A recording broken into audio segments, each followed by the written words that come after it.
Good afternoon. Welcome to Independent Sector's February monthly policy update. We will be getting started in just a moment as people filter into the virtual conference hall. We have a large group of registrants today, and we're glad to have you. Very glad to have you, although sometimes our registration numbers are extra high when we have special guests or when there are confusing things going on in the world. Today, I might hazard a guess that we have both. So again, I want to welcome you to Independent Sector's February monthly policy update on the latest federal policies impacting the health of the nonprofit sector, as well as some really interesting and useful new polling information released last week. I'm Ben Kirsch. I'm the Director of Public Policy and Government Relations here. I'm joined by Wes Coolum and Jessica Cameron with Washington Counsel Ernst & Young, our trusted partners, by my government relations colleague at IS, Travis Swanson, and by Meredith King with Target Point Research and Consulting. We're excited to have Meredith here with us. If you're joining us for the first time on an IS webinar, welcome. Independent Sector is a national membership organization working to ensure all people living in the United States thrive. We work with charities, with foundations, and with corporate giving programs in that work. This is a webinar, so your lines are muted. If you have questions throughout, and we're sure many of you will, please put them in the Q&A function. We do welcome banter and comments in the chat as well. This is generally a benefit for independent sector members, this webinar. If you're not a member, please stick with us, and you're welcome to contact membership at independentsector.org if you want to stay part of this community and get future updates and work with us more closely. Before we start, I just want to acknowledge I'm joining you today from Washington, D.C. It's the ancestral home of the Piscataway people who were still in the area working to reclaim their land and their traditional practice. Also, a lot of the buildings that we inhabit in Washington, D.C. were built by enslaved people. So wherever you are joining us from, again, welcome. There is a lot going on in the world, and you're spending your time with us and with this community getting updated on how we can all better serve the people that we serve. So with that, I want to first turn to Wes and to Jessica with Washington Counsel to give us an update on what's happening on the Hill. It's certainly been a busy week. So without further ado, over to you, Wes and Jessica. Thanks again. Great. Thanks, Ben. Appreciate it. I'll kick it off, and Jessica can add additional comments as we go along. As you mentioned, Ben, a lot happening on Capitol Hill these days.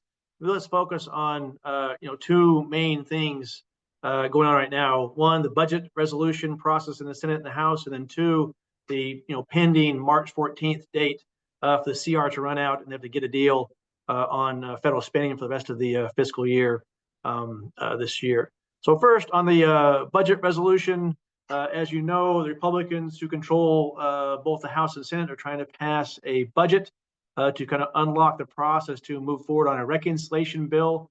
Gets them to pass a bill to the House and Senate in a simple majority vote. That bill would include both spending and tax provisions under the House passed version of the budget that passed this week, and then the Senate passed version would only contain spending provisions and no tax. So you have kind of a split.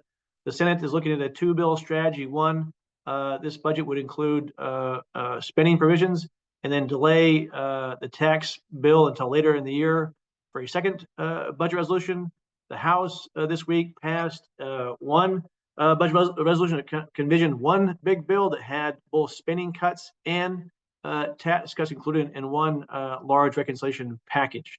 So kind of now they're in the process of negotiating a final agreement. Obviously, they have to pass a identical budget through both the House and Senate in order to become effective. The budget resolution does not go to the president for signature, not like a regular bill, only passes the House and the Senate.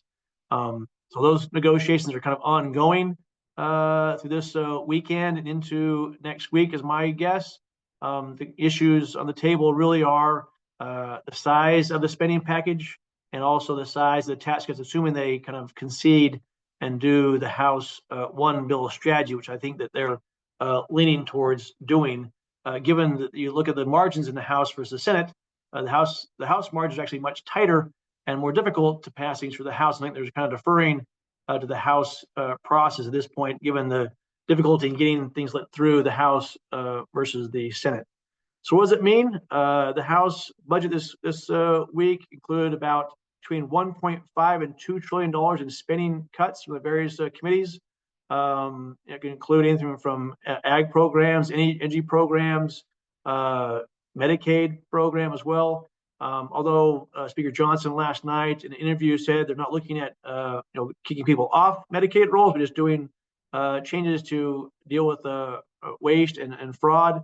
But if you think about the Energy and Commerce Committee that has jurisdiction over Medicaid, has about $880 billion instruction to come up with $800+ billion in savings. So we'll see if they can how they can get there without doing too much changes to the Medicaid program. And obviously, other things could be on the table as well.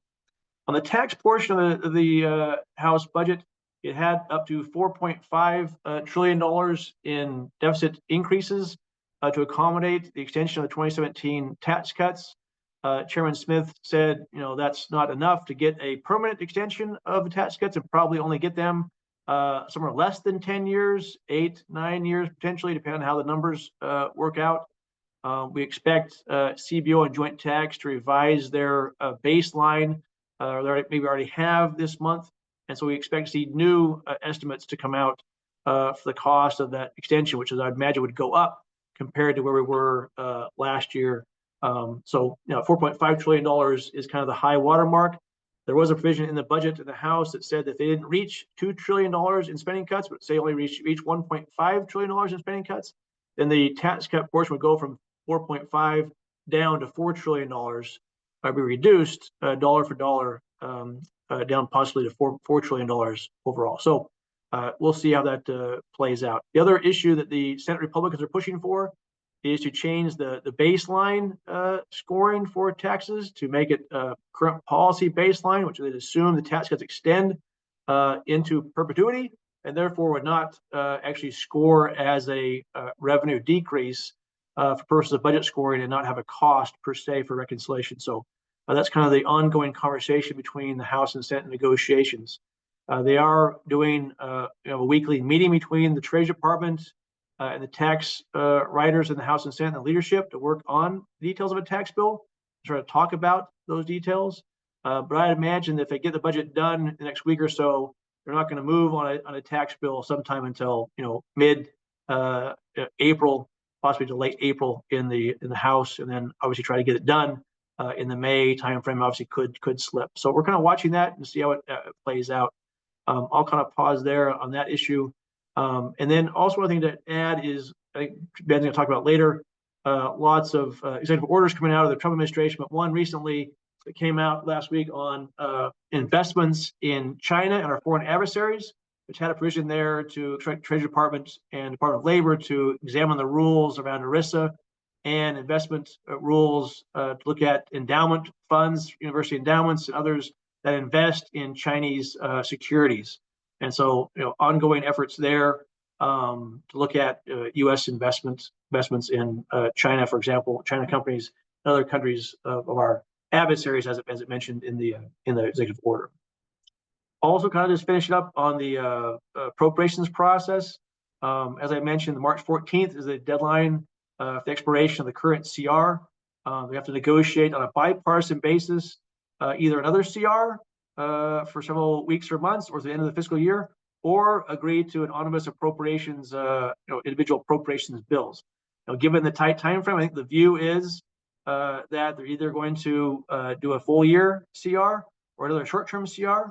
Like there is not a zero risk of possibly a shutdown, given the difference between the House and Senate, and also the Republicans and Democrats on this issue. Obviously, given what's going on in administration with the Doge and Elon Musk and the firings and the changes taking place there on spending, the Democrats are wanting to insist upon assurances that what they put in the appropriations bill will actually get spent, and the administration will not undo those programs. So that's obviously a sticking point in the negotiations at the moment and reaching a deal on the appropriations process. So Jessica, any other comments you want to add to that? Yeah, thanks, Wes. Really quickly, I think there's a few things that we're watching for the charitable sector that maybe also on your radar. I just want to point out. One is certainly in terms of revenue raisers for a tax bill. The endowment tax seems to be something that House Ways and Means committee staff are certainly looking at. As just to note, that endowment tax is only on private colleges and universities that satisfy a certain threshold in terms of endowment assets per student. So there's a possibility that that could either be increased or the rate could be increased, or the equation that decides what colleges are in or out could be finagled or changed. So one kind of revenue raiser that we're looking at, more for the the environmental and energy folks in the room, but certainly and in the same terms or same lines, the rollback of the energy tax credits is something that Republicans are currently looking at. Certainly the EV tax credits are of a likely target, but we'll see kind of how far and what kind of rollbacks we could see from those energy tax credits from the Inflation Reduction Act. Third is something Wes mentioned, more for the Health and Human Services folks on the call, but certainly the Medicaid cuts. Like Wes mentioned, I want to highlight that $880 billion that the Energy and Commerce Committee has to come up with in savings, assuming that we use that budget resolution from the House. So lots of focus there on the Medicaid piece, and so something that we're closely watching.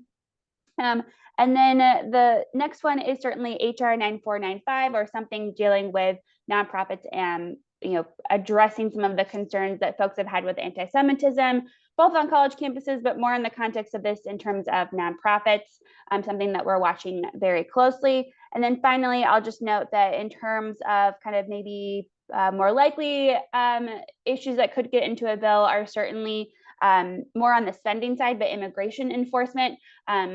Folks on the call that deal in this space have obviously are aware of what's going on with deportations right now and a variety of other issues, but wanted to flag that as well as I think things that as we see more issues coming into the light and becoming more clear, these are things that we're closely focusing on. But I'll stop there and turn it back to Ben. Thank you both. So lots to dig in on, and apologies in advance. My neighbors have decided to start grinding a stump. So we'll try not to take that as an omen of anything in the policy landscape. I want to ask, we have a question coming in about cutting funding approved in previous budgets that are multi-year programs. And to me, this question gets at, I think, a need for all of us to get a little bit better sense of, right, there's the appropriations process, the annual spending process, which usually is quite distinct from this budget reconciliation process touching entitlements and mandatory spending programs. But also, right, now we see, right, the administration trying to stop funding for programs that were already spent. So can Wes or Jessica, can you take a moment to just kind of walk us through kind of how those sit alongside each other? Yeah, good question. So as you mentioned, the government's funded by annual appropriations to the various departments. There are annual appropriations bills that are passed, usually on a one-year basis. Obviously, there are some programs, as mentioned, that are kind of multi-year appropriations. You also have mandatory programs that are done outside the appropriations process that are just funded directly through Treasury funds, through legislation. What's going on right now on the spending side is really a matter of to what degree does the executive branch have to either spend or not spend funds that have been appropriated by the Congress, right? There's two views there. The total congressional view is what Congress passes and enacts, the administration must spend. The view we're seeing from the Trump administration is they have discretion to administer those programs and spend, how they wish or not spend in some areas and that sort of thing. You've seen some agencies, USAID, for example, being pulled back quite aggressively. And so the sense that I have from this is they're kind of testing the limits of what they can and can't do. And thus far, Republicans have been somewhat muted in their response, although I wonder at some point if senators like Senator Collins, the chairman of the Appropriations Committee in the Senate, a Republican, will get somewhat concerned about how far they're going in some of these areas on the spending side, given her view as an appropriator. At the end of the day, this is going to be already seen it be tested in the courts and how far they can go. And that's kind of where it's probably going to be resolved unless they find a way to do something in further legislation in the appropriations process this year. But I think it's an unclear situation as the administration kind of moves forward with their desire to cut spending or not spend funds, and the Congress wanting to appropriate funds for certain things. So it's definitely going to come to a head, most likely in the courts. Jessica, anything to add on that? Yeah, I mean, I think usually, in the past, the focus has always been on a funding fight, whether that would be appropriations or more recently with kind of these continuing resolutions that we have. That was kind of always the main point where you'd go to duke it out, if you will, on funding matters. Now you see with this new administration, I know it's kind of coming at you from all sides. So not only the spending fight that we'll see on March 14th when the current government funding runs out, but also fending off claims and kind of issues with DOGE and what the administration will or will not honor from Congress in terms of spending.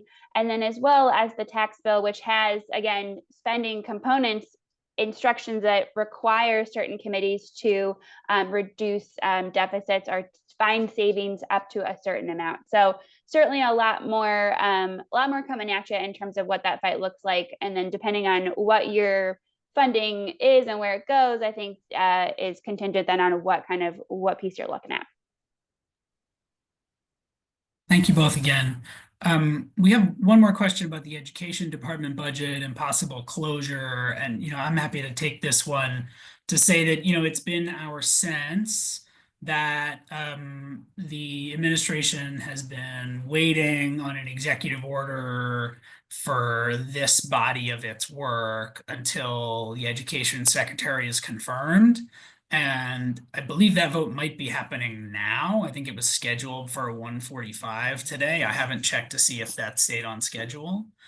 And so, we do think it's more of an instinct and a rumor at this point, but the president cannot close a federal agency entirely by executive order. But I think that our sense of the timing is that the last sort of thing they were waiting for might be about to fall out of the way. So we will stay tuned for that.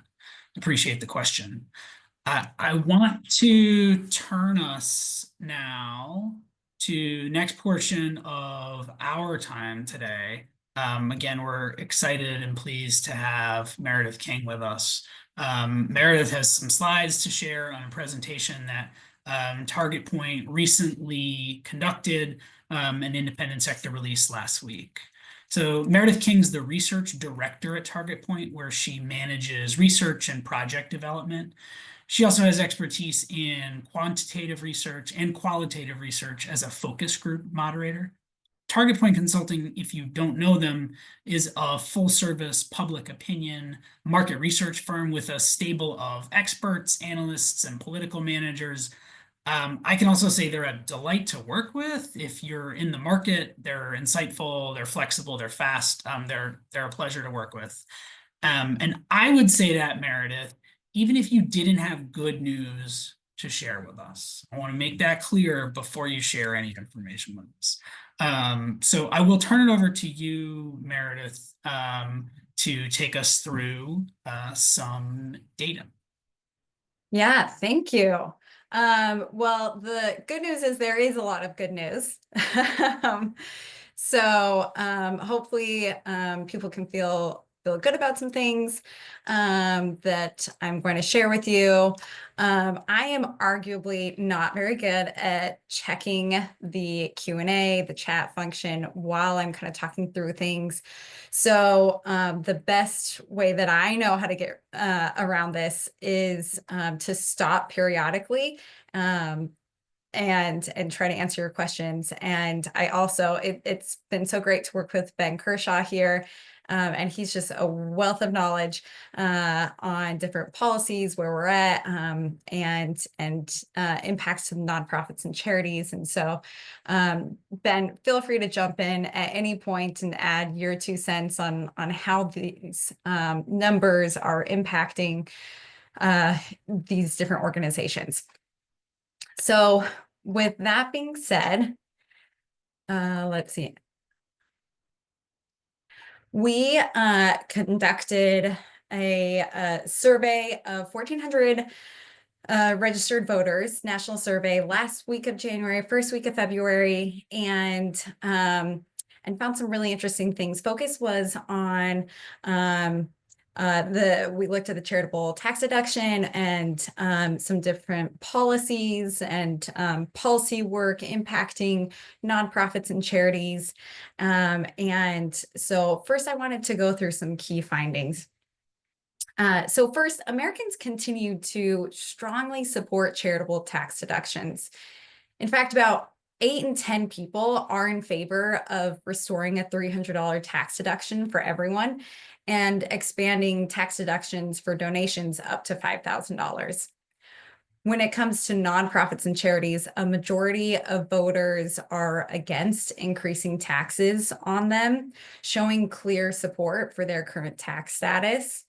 And additionally, 3 in 4 voters believe the Johnson Amendment should remain in place, which would keep charities and churches from endorsing political candidates. We also see a strong support and trust in nonprofits to engage in that policy work, and this belief that it benefits the communities that they're serving. And on the policy proposal side, we see that 8 in 10 voters support making federal grants more efficient, more streamlined, so nonprofits get paid faster, and they also favor reimbursing volunteers who use their own vehicles for their nonprofit work. Lastly, when it comes to promoting volunteering, the idea of community and belonging resonates much more broadly than when people focus on activities focused on diversity, equity, and inclusion.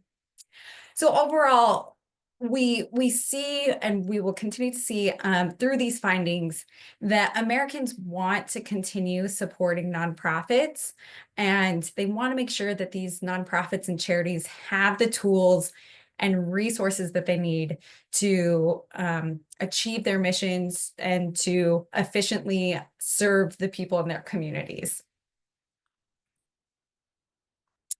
So looking first at these questions surrounding expanding the charitable tax deduction and taxing nonprofits, we see that there's a broad consensus of support for restoring this $300 charitable tax deduction that lapsed in 2021, but 88% support it, and over half strongly support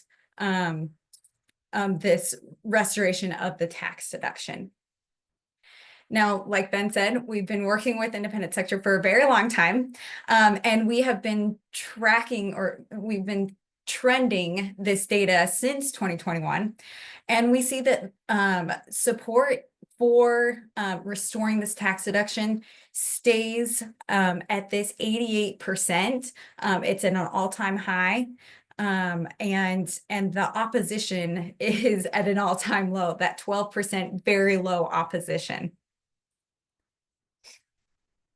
And then when we ask about increasing this, the charitable tax deduction up to $5,000 for every American, this itemized tax deduction, again, a strong consensus, this time at 83% compared to the 88%, but still a very strong consensus.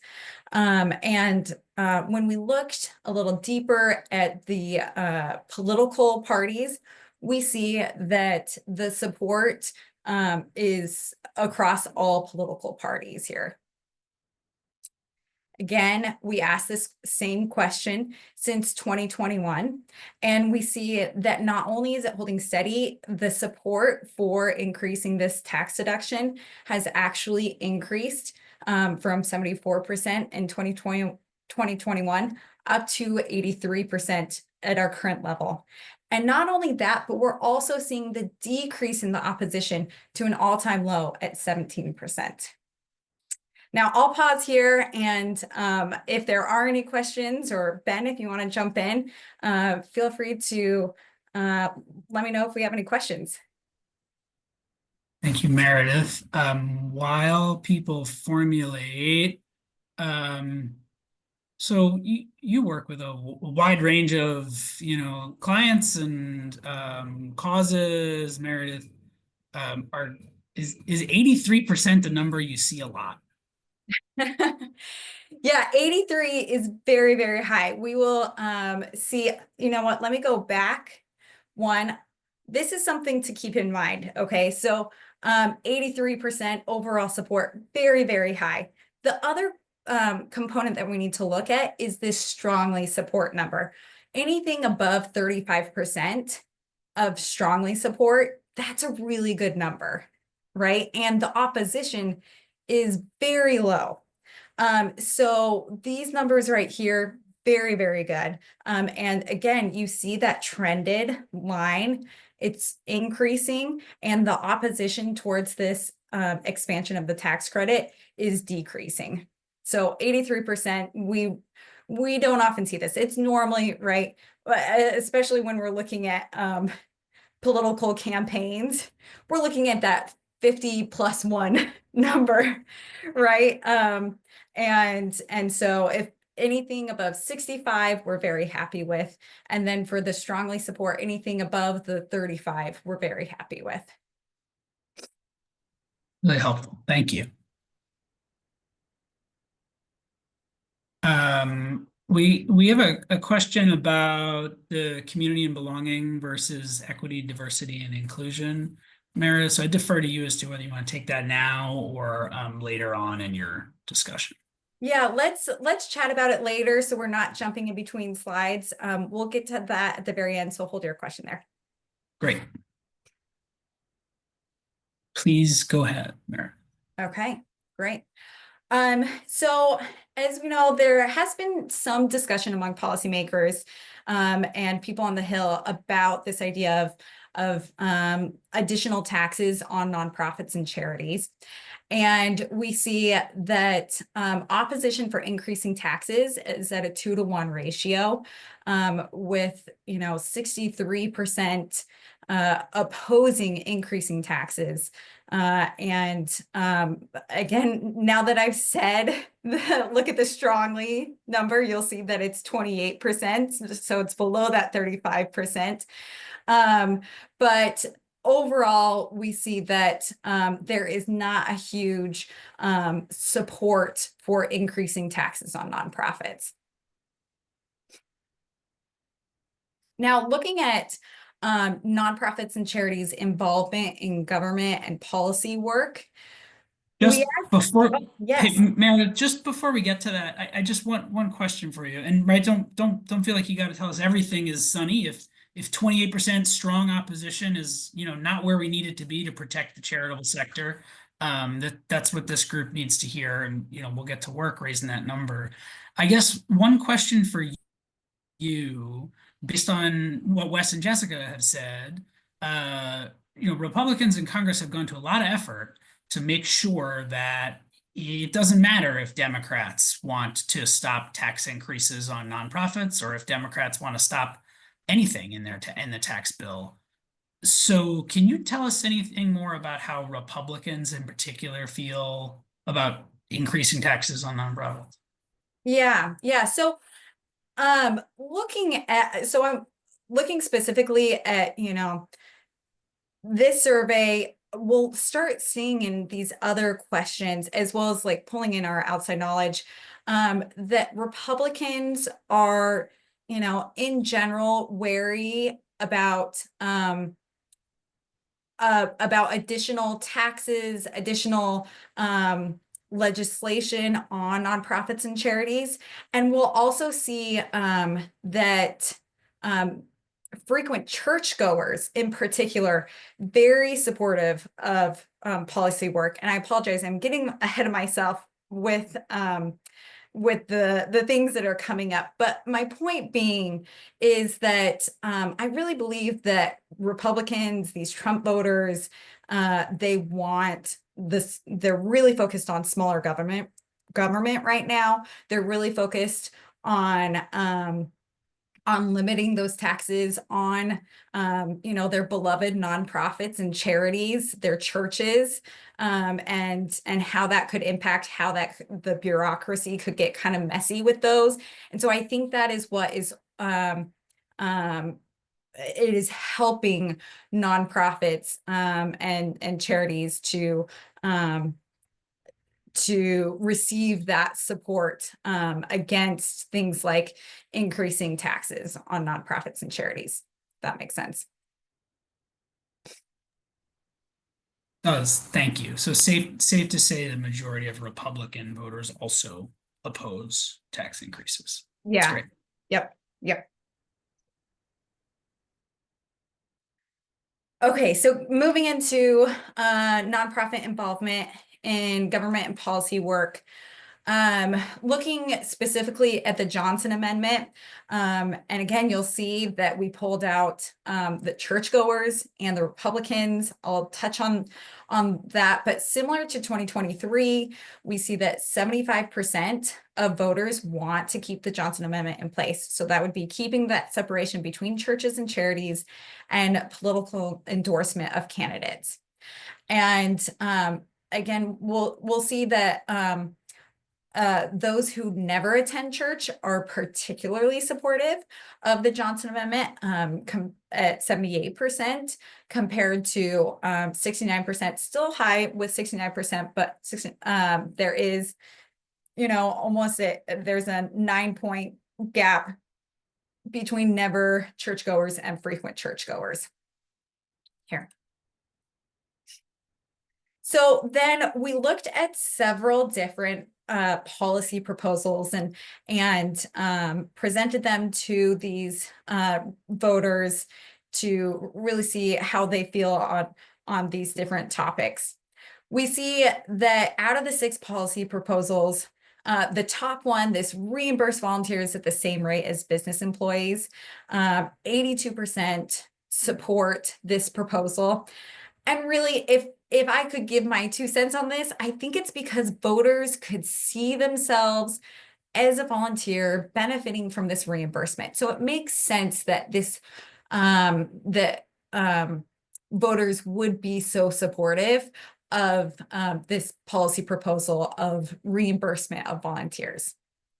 And then the next 2 top performing policy proposals, these 2 policies help nonprofits and charities operate more efficiently, ensuring that they can, better serve their communities, achieve their missions. And so these 2 being reform federal government grants and contracting procedures, really streamlining them to get the money to the nonprofits and charities as quickly as possible to let them do their work, and then receiving access to data about economic impact from the federal government. Those 2 overall strong support for both of those. Now, as we look at the bottom 3, again, high support, over 70% total support.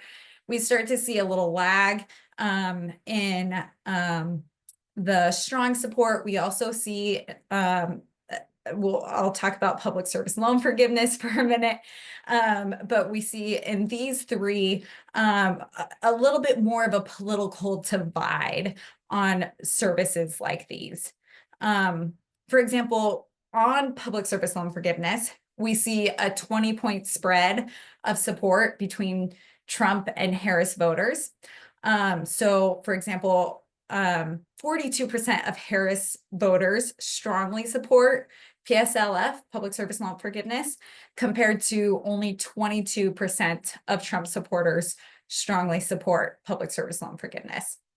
So in that, again, it makes sense because we saw, for the past 4 years, there's been a lot of discussion about loan forgiveness, and we've seen the right side really opposed to federal service loan forgiveness, compared to the left side all for it.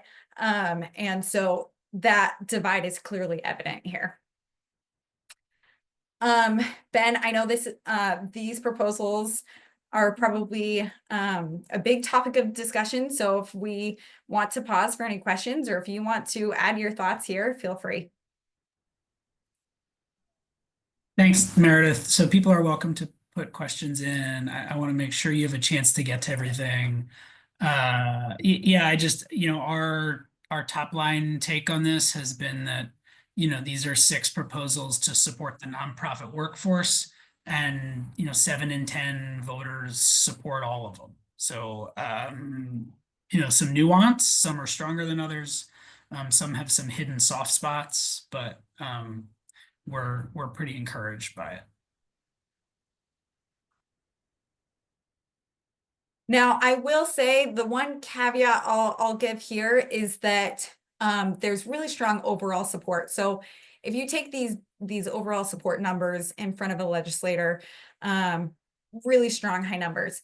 If you are trying to get people to make a call, to call their legislators, you're looking really at the strongly support people. And those numbers, when you're getting into the 20s, low 30s, those are numbers that you need to start thinking about. How can we convert those somewhat support, those light blue people, into the strongly support? Because that will be your base. Those people will be the ones that are loud and contacting their legislators, whereas the light blue folks, those are the people you need to focus on moving. They'll be your quiet supporters. Thank you, Meredith. Yeah, I'll admit it was a little surprising to me to see that volunteer reimbursement rates are the thing that have Americans champing at the bit. It's really strong support, but the numbers are the numbers.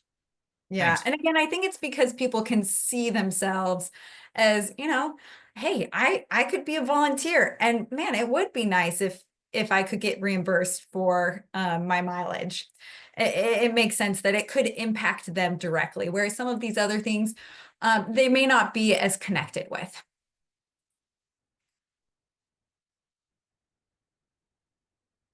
Okay, Ben, let me know if there are any other questions. Otherwise, I'll keep pushing through.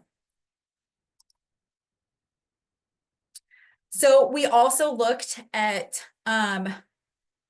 whether nonprofits could, why they should engage in policy work specifically. So we gave these voters different reasons why nonprofits could or should work in policy work, and whether they agree with these statements.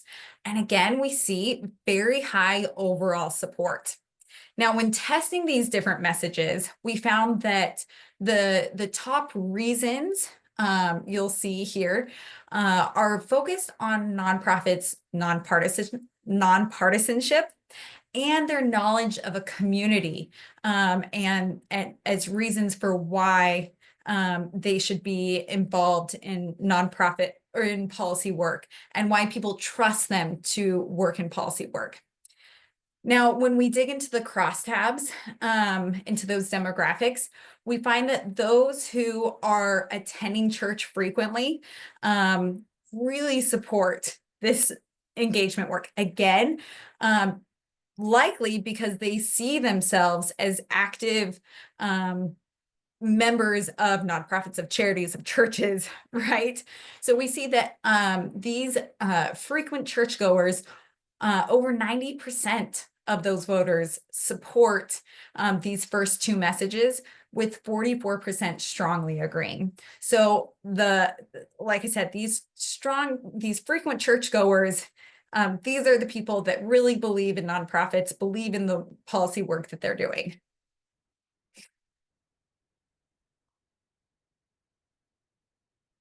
And then lastly, we looked at individual engagement with nonprofits, and specifically volunteerism. And we listed out several activities that a nonprofit organization could engage in. And we see that over half of voters are more likely to volunteer with nonprofits that educate lawmakers about needs, conduct local outreach, advocate for underserved people, and provide volunteers with information on how they can reach out to lawmakers. Now, someone asked about the community and belonging versus diversity, equity, inclusion. And so I'll dig into that a little bit more right now. So what we did is we asked some people, it's called a half sample. We asked some people the message about you'll see the two bolded messages, conducting local outreach and partnerships with organizations to promote community and belonging, versus conducting outreach to promote diversity, equity, and inclusion. What we saw here is that clearly overall, that message about community and belonging does great compared to diversity, equity, inclusion, much, much better. But even overall, the possible activities, it does very well. So that community and belonging does well across pretty much all demographics. Whereas we see that promoting diversity, equity, and inclusion, you really take a hit with Republicans. And quite honestly, between community and belonging and DEI, we see that community and belonging does better among Democrats as well compared to the DEI. So when you're using those two, the reason why we did this, and it was great working with Ben on this message in particular, is to try to tease out what would do better among different demographics.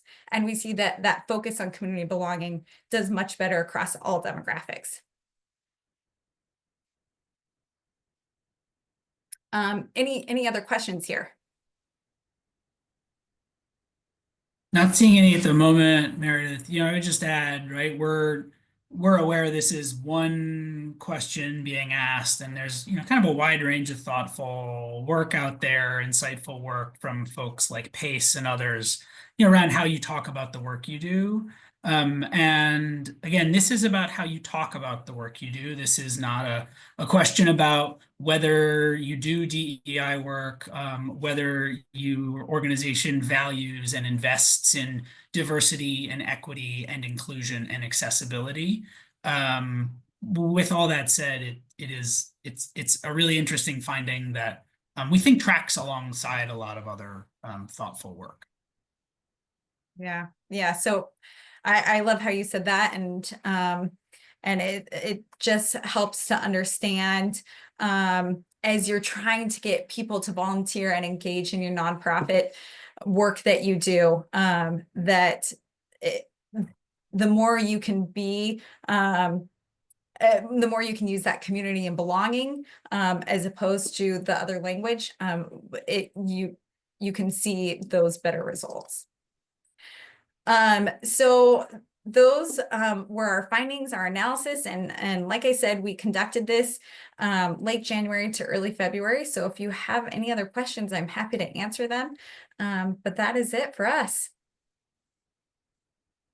Thank you again, Meredith, for the presentation and the partnership. So people are welcome to sneak in final questions for Meredith. There's a question in the chat, and Meredith, you're welcome to answer this one. How can nonprofit healthcare organizations foster a sense of community and belonging among Medicaid recipients, especially in states considering policy changes like work requirements or cuts to expansion programs? So there's a lot there, right? Our questioners noting that, cuts to Medicaid are forecast as part of reconciliation legislation. healthcare organizations, particularly, under focus from the Ways and Means Committee offsets list. So there's a lot of layers there. Meredith, is there anything you would want to add on that?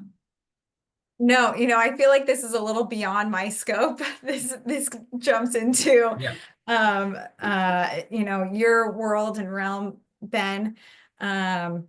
But yeah. So thanks, Meredith.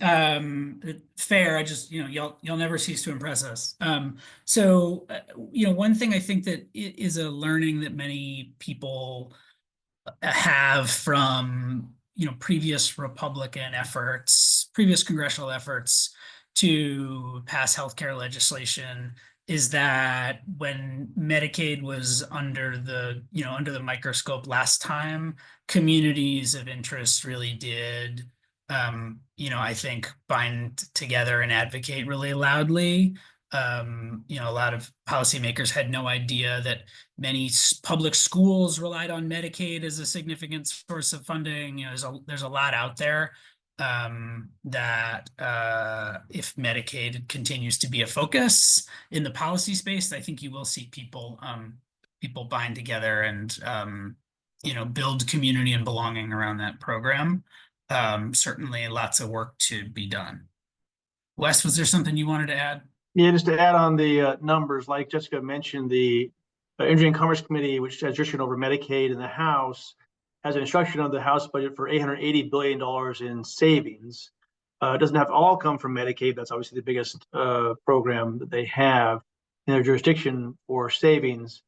When Congress and the House passed work requirements, I think in 2023, it was scored at saving $109 billion. And so, part of the way there, but not all the way there to go farther. So just one data point to add to the conversation on Medicaid. Thank you, Wes. So I want to again thank Meredith King and Target Point for the time today and the work and the partnership. We're going to turn to a couple other updates, but again, we will share out the polling in the slide deck again. Thank you, Meredith. Wes, you had mentioned some executive action around foreign investment, and I want to update people on that and on a couple other developments, mostly in the courts. But Wes, do you have a moment to give us a quick update on that? Beyond the one I just gave on that, the order? Yeah, just a little bit more context, right? It's around university endowments. Yeah, so the executive order that came out last week was on, looking at U.S. investment funds flowing to our adversaries, as it points out, which is mostly focused towards China and Chinese government-controlled businesses. And so it had in there different instructions to Secretary of Treasury, Secretary of Labor, to look at ways to limit U.S. funds flowing to those entities, organizations. And one area they mentioned was university endowments and pension funds that do invest, obviously, in international securities and may include funds that do include investments in China, for example. So that's just one area to think about as they kind of get into that. It didn't actually mention, private foundations, but I'd imagine as they look at their examination, given there's lots of, funds invested from private foundations and charities that have endowments and so forth, to get swept up in that conversation. Thank you. So two other updates on executive orders that we have been tracking pretty closely. So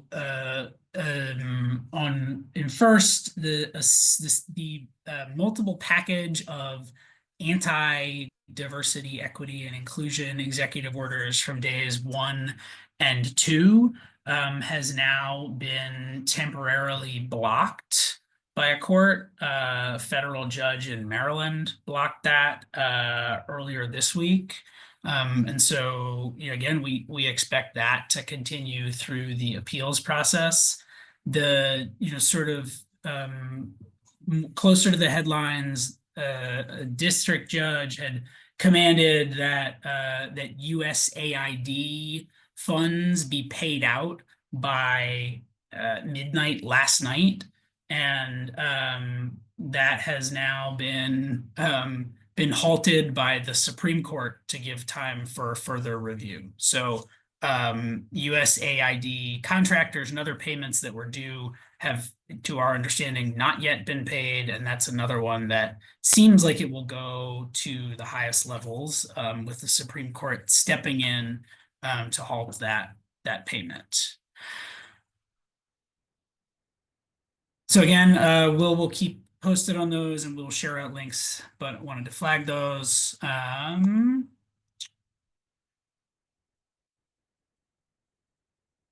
have some good questions in the Q&A box that we will get to. But first, I want to turn to something that has been keeping a lot of people around our sector really busy over the past few months, and especially this past week.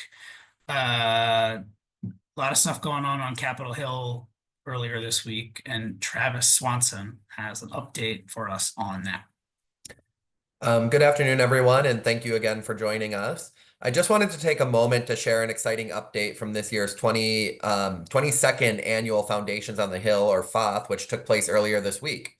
So we had an incredible turnout, more than 370 participants, making this the largest FOTH ever. The week kicked off with engaging programming on Sunday and Monday, and wrapped up by sending participants to the Hill on Tuesday and Wednesday, where they held over 200 meetings with congressional offices. I personally joined 3 of these meetings, including one with Congressman Blake Moore's office. Representative Moore, a Republican from Utah, is one of the House leads on the Charitable Act. And in that meeting on Tuesday with his legislative director, we heard that 7 offices had already requested to sign on to the bill just that day. Looking at congress.gov today, it appears that 11 different members have signed on just this week alone, and we know there are more to come. One office even committed to signing on in a meeting I attended, but is not yet listed on the bill, so I know for sure there's at least one more coming. This is a clear example of the power that these Hill Days and these Hill Days have, and the impact we can make when we show up. If you couldn't join us this year at FOTH, it's not too late to take action to help the Charitable Act. I'm dropping 2 links in the chat right now, which will you can use to check where your senators and representatives stand on the Charitable Act, if they are co-sponsors this year, and also to know if they were a co-sponsor last year. And if they're not co-sponsors, I would encourage you to reach out to ask them to sign on to the bill. FOTH 2025 may be over, but let's keep this momentum going throughout the year. We saw the power happening this week, and that doesn't have to be limited to just this week. We can take this momentum throughout the year and make this the best year yet, and hopefully get the Charitable Act enacted. Thank you, Travis. I'll pause for questions about Foundations on the Hill. I know many attendees with us today are probably recovering from jet lag from their own attendance. So thank you to everyone who participated. We have a question about data around the nonprofit sector, and speaking a little bit more to it, and I'd be happy to. So it's hard to write, I think, any policy question for public polling, but it's particularly hard to write a question about data for public polling. And so here's the background. The Department of Labor's statistical arm, the Bureau of Labor Statistics, produces quarterly data through a regular survey of employers on wages and jobs in each private industry sector and subsector. We like to joke that, and we're serious, we can tell you what happened with employment in goat farming last quarter. Last we checked, it was down, for those of you very interested in that. Unfortunately, the Bureau of Labor Statistics, although they gather data from nonprofits, they don't release data about the nonprofit sector, but every 5 years, if we're lucky. So there's a dramatic discrepancy between the timeliness of accurate data that for-profit industries have and the nonprofit sector has. And there's an easy solution to this. It requires, a few $1 million of extra staff time from the Bureau of Labor Statistics. And we've not yet been successful in convincing Congress or the administration to take that up.